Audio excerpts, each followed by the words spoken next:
Hello there guys and welcome to Daily Updates. Now, Mr. President Cyril Ramaphosa finally decided to address the rejection of the people of Rustenburg that occurred on the 1st of May, the May Day rally address.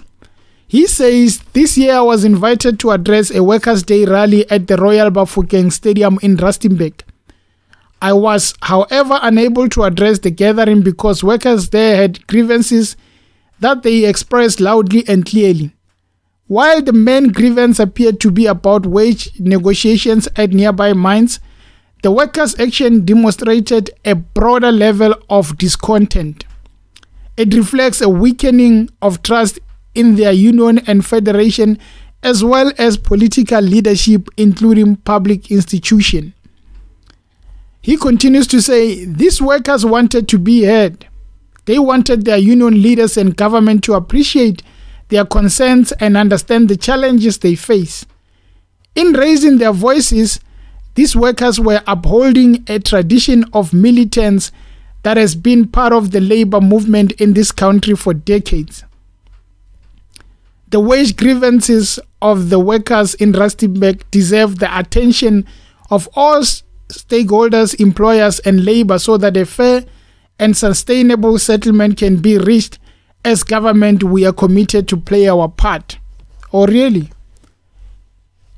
What about the people of Marikana there who died while looking to get that 12.5 salary? What about the many people who always cry about salaries, but they are not receiving it? Or maybe they should do the same. They should reject you, all of them, so that then you can take it and maybe take them serious and look at their grievances, because it looks like the only way to get your things right in South Africa. You pick it, you strike, or you just come up with something that is going to steer the whole country. The news is going to air everything about you that you did, the bad things that you did. Because as long as you sit down and try to talk nicely, nothing will ever be done. They don't take people serious. And what happened on the 1st of May is what needs to be done so that these people can listen. They can only listen through the skin and emotions. If you don't go there, they don't do anything about it. If Mr. Ramaphosa was not rejected, maybe nothing would have been looked at. There was not going to be a statement that says the wage grievances of the workers in Rustenburg deserve attention of all stakeholders. If they had never done that, they would have never said such thing. He would have never spoke about that wage grievances needing special attention. But they have told you how much they hate being ignored. Now you're going to concentrate on saying we're going to look at it.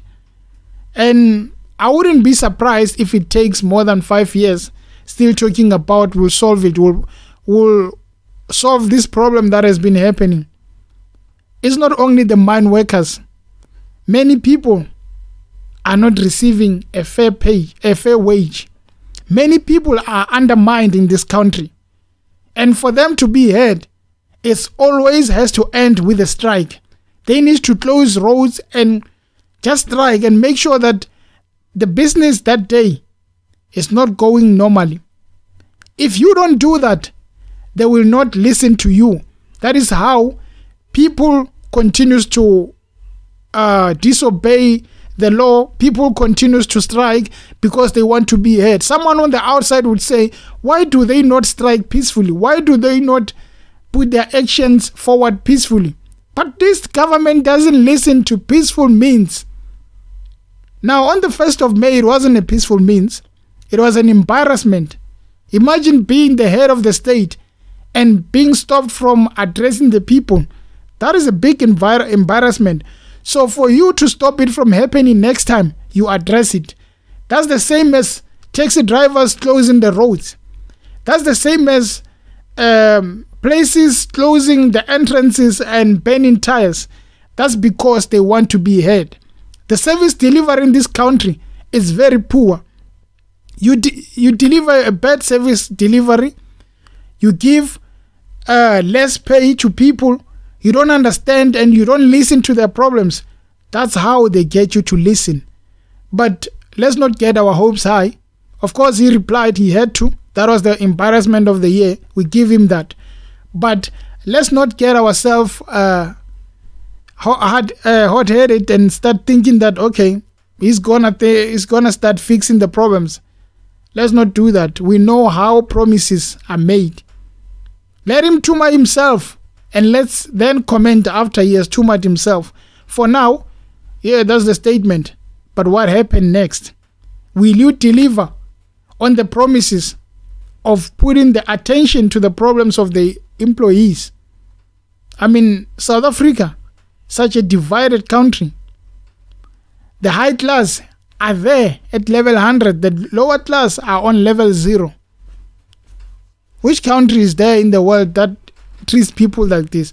It's actually one of the highest divided of the countries in terms of riches in the world.